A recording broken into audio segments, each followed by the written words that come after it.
Welcome to California, everybody. My husband and I were born and raised here, and we refuse to let the crazies run us out. And I want you all to know, California is more than a petri dish for bad ideas. We have a lot of freedom fighters behind enemy lines, and all of you know who you are out there. We have our AB 72 anti-surprise medical billing bill warriors out there, and they've been fighting the good fight for who knows how many years since they put that abominable bill out there and forced doctors to have to kowtow to insurers. And they're working very hard. And thank all of you for coming. Without you, there would be no meeting, there would be no AAPS. And despite what you've heard, California does have its patriots. This young man I met as a little boy when his mother and he had come over from El Salvador.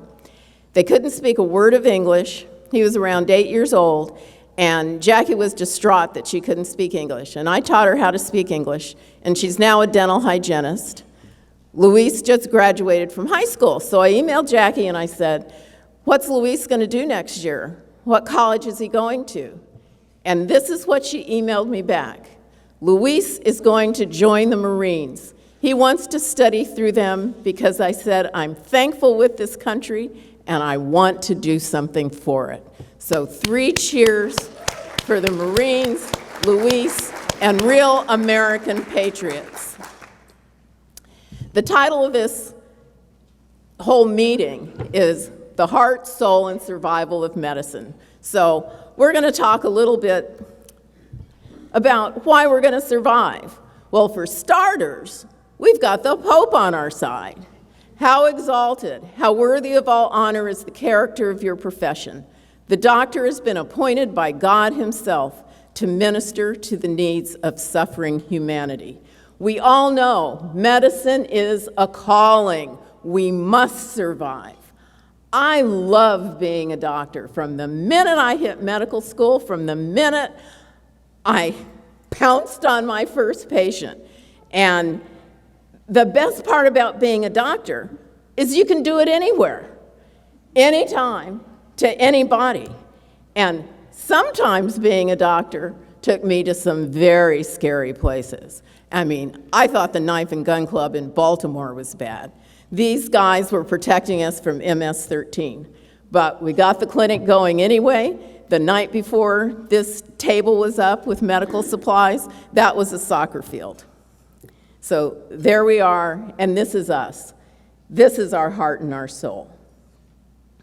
And one of the things that all this reminds us is, despite what the corporate overlords say, we're not their tools. We're healers, and we just have to remember that. And when people try to put that rap on you, say, no, I'm a doctor.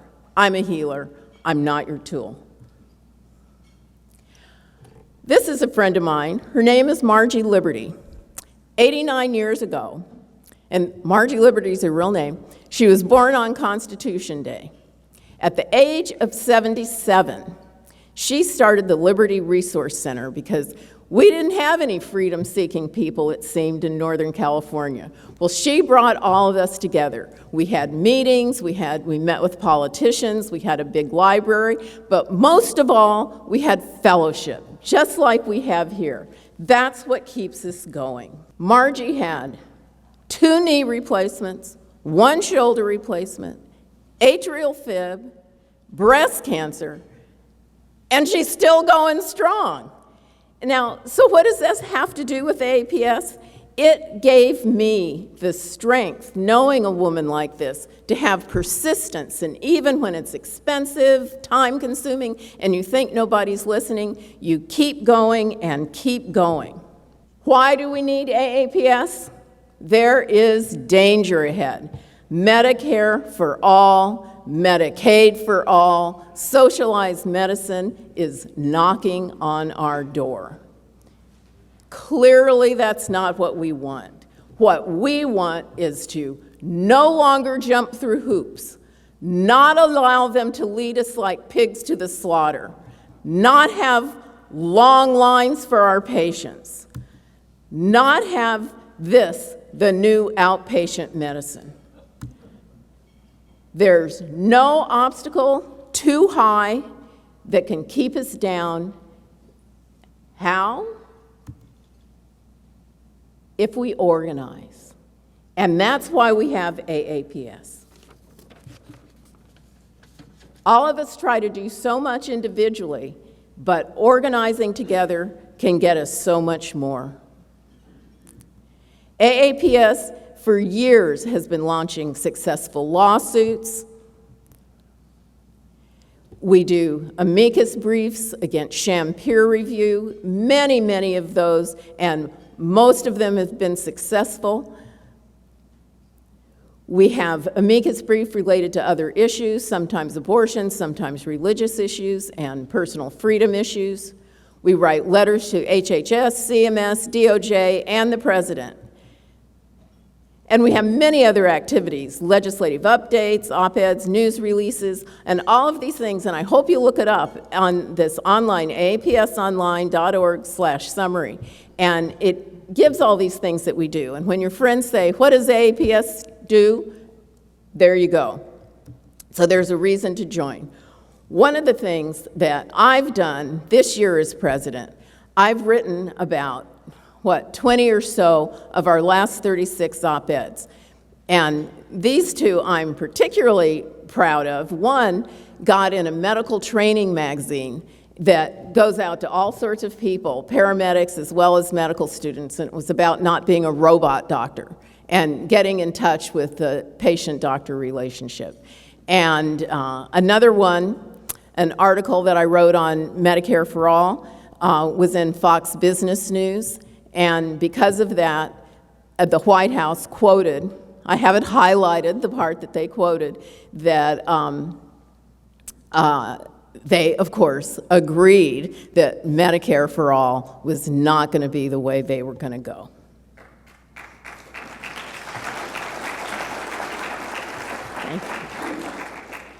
And because of these op-eds, and this is really the fun part, this one's kind of hard to see. This is Marilyn's fun at cut and paste.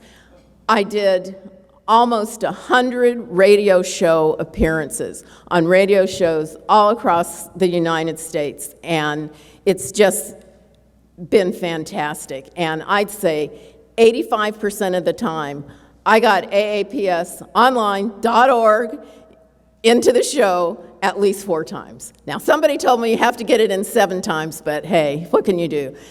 I did the best I could. There's all sorts of different kind of podcasts. Dr. Pat's show is kind of a touchy-feely show. This Chronically Human is about people facing pain issues. And then, of course, the Heartland, they're just a fantastic group. And I was on their podcast. And then we got on some very interesting shows. This is National Intel Report, but he liked something he read in what I wrote, so we had a whole hour, and it was great. And then one of the biggest coups was getting on Michael Savage, and that got us a lot of emails directly to AAPS, because a lot of people listened to his show, and he said AAPS 5 times, so, you know, it really works to get out there on the radio.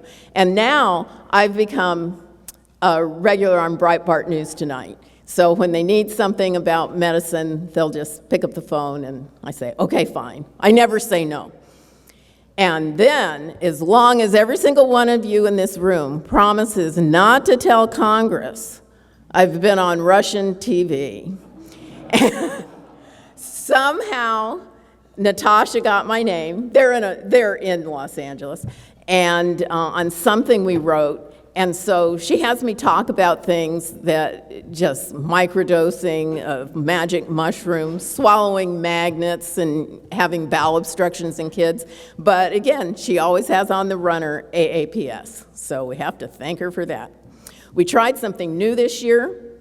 We had a booth at Freedom Fest, which is the largest libertarian meeting in the country. And it was fantastic. It had almost 1,000 people. And we had a booth there, and Herman Cain stopped by the booth, talked to him for about 15 minutes. And he was lovely. He hated Medicare and told him, hey, read AAPS's website, get some info. And so he was very nice. Now, one of the things we all try to do, and I just want to hope, and I know you guys do as much as you can, and I look at it as you're doing society such a great boon by just having a medical practice. But we always have to do more, knowing where we are in this country and what's happening. And so what we can try to do is get out in the community, and it doesn't have to be talking about politics or anything else, just something that lets the community know doctors are wonderful people. Now, my thing is elder abuse, and I give talks on elder abuse. This one is at Torrance Memorial Hospital, just up the street, and then I spoke at World Elder Abuse Awareness Day. That's me in the shades looking quite cool in front of Santa Monica City Hall. And then I spoke in rather friendly venues, various luncheons and Republican Party meetings. And I can't see because of the bright lights. I don't know if Dr. Virginia Johnson Hyde is here. They had me and gave AAPS a generous donation after the speech.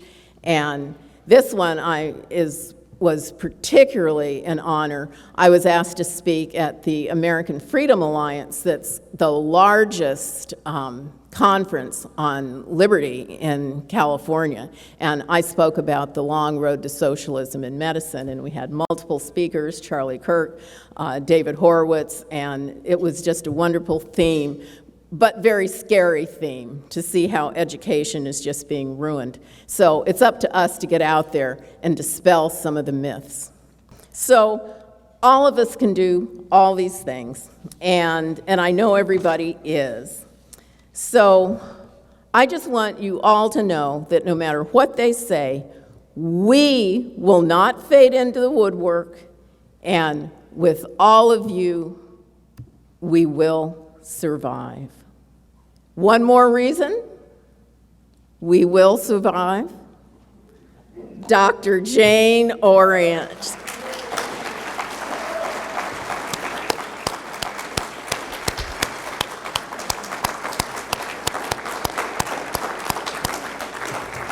Well, you all know who she is, our beloved executive director.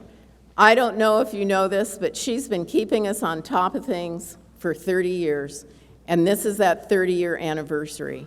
And I'd like you to join us and join the board in giving her a token of our appreciation for her brilliance, humility, and constant inspiration to keep going, even when times are tough.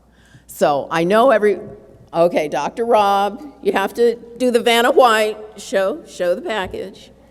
Oh, okay, there you go.